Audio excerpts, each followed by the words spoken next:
एवढं आपल्याला कठीण जाणार आहे, कारण सगळ्या डीम युनिव्हर्सिटींना इथे पाचारण करण्यात येणार आहे आणि आपल्या महाराष्ट्रामध्ये त्या दिवशी आपल्या मुख्यमंत्री फडणवीस साहेबांनी घोषणा केली की 5 डीम युनिव्हर्सिटी इथे आता रजिस्टर्ड झालेल्या आहेत. म्हणजे आमच्या पोरांसाठी जी काही सार्वजनिक आता जी व्यवस्था आहे शिक्षण घेण्याची ती मोडकळीस येणार आहे. त्या छोट्या शाळा आहेत त्या बंद करून शाळेचं ते क्लस्टर निर्माण करणार आहे. आम्ही जिल्हा परिषदेला टीचर आम्हाला माहिती आहे काय परिस्थिती असते, शाळेमध्ये काय सोयी द्यायच्या, कशा सोयी द्यायच्या. ज्यांच्या इंटरनॅशनल स्कूल वेगळ्या आहेत, पण आम्ही जिथे नोकरी करतो आम्हाला माहिती आहे त्या कशा सोयी पुरवतात. दाखवायचे दात वेगळे, खायचे दात वेगळे आहेत आणि जशाही शाळा सुरू होतात तसं सांगितलं जाते की जिल्हा परिषदेचे असं, जिल्हा परिषदेचं होतात. आणि ती सगळी 2004चा जो कायदा पास केला अटल बिहारी वाजपेयींनी की शिक्षण हे नफ्या आणि तोट्याचं असलं पाहिजे, तो 4ला कायदा पारित झाला.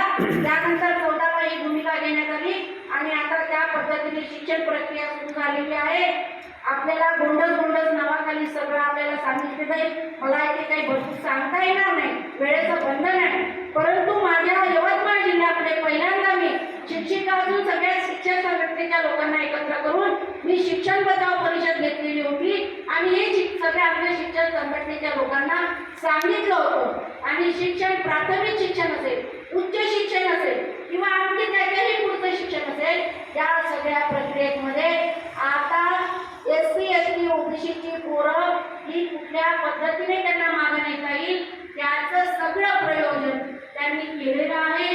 ते आपल्या किती लोकांपर्यंत पोहोचते ती जबाबदारी तुमची आणि माझी आहे.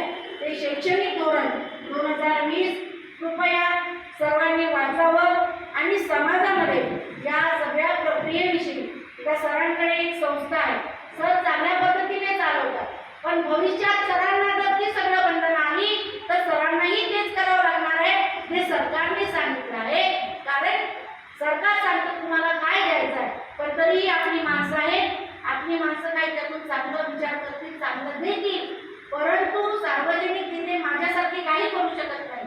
तर हे सगळे प्रश्न आहेत. तर कृपया सर्वांनी राष्ट्रीय शैक्षणिक धोरण हे प्राथमिक पासून ते उच्च शिक्षणापर्यंत त्यांनी काय बोंब घालून ठेवलेली आहे ते आपण समजून घ्यावं.